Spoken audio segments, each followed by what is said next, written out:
رزق کو حاصل کرنے میں دو باتیں آپ یاد رکھیے. رزق صرف کھانا پینا نہیں ہوتا، زندگی کی جو بھی ضروریات ہیں اس کو رزق کہا ہی جاتا ہے. پہلا یہ کہ اللہ تعالیٰ ہی الرزاق ہے.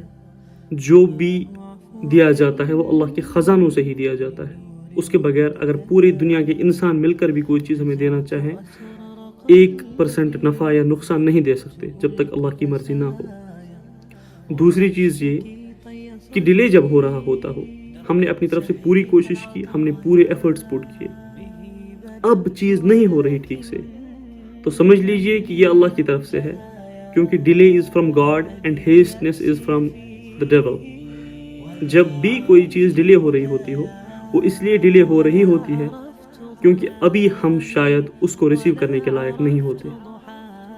یاد رکھیے، آپ کے پاس کوئی چیز تبھی آ سکتی ہے جب آپ اس کے قابل بنو، کیونکہ اللہ تعالیٰ کا فرمان ہے قرآن میں لا یکلف اللہ نفسا الا وسعها. یہ صرف مصیبت کے لیے نہیں کہ اللہ تعالیٰ کسی شخص پر اتنی مصیبت نہیں ڈالتا جتنی وہ برداشت کر سکے، بلکہ کسی شخص کو اتنا دیا ہی نہیں جاتا جتنا وہ برداشت کر سکے.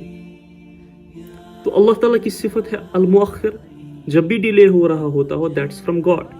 تو اپنے اندر دیکھیے کہ میرے پاس کہاں پر کمی ہے اس چیز کے بارے میں، وہ پوری کرنے کی کوشش کیجیے. اور اگر اس کے بعد بھی نہیں ہوتا تو پھر یہ جان لیجیے کہ شاید یہ چیز میرے نصیب میں نہیں ہے.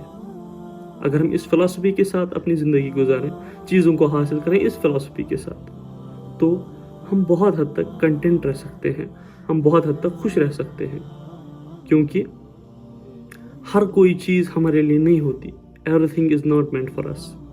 اور کوئی چیز اس لیے ہم سے دور ہوتی جاتی ہے کیونکہ اللہ تعالیٰ کو پتہ ہے ان دا لانگ رن یہ چیز اس کو نفع سے زیادہ نقصان دے گی.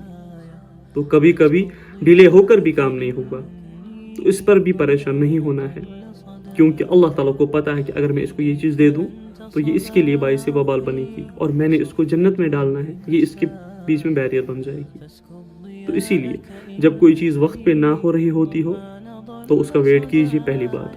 دوسری بات، اگر وہ پھر بھی نہ ہو تو جان لیجیے کہ یہ شاید میرے نصیب میں نہیں تھا. تھینک یو سو مچ. اللہ تعالیٰ ہمیں ان باتوں پر عمل کرنے کی توفیق عطا فرمائے، اور ان باتوں کو دوسروں کے ساتھ بھی شیئر کیجیے.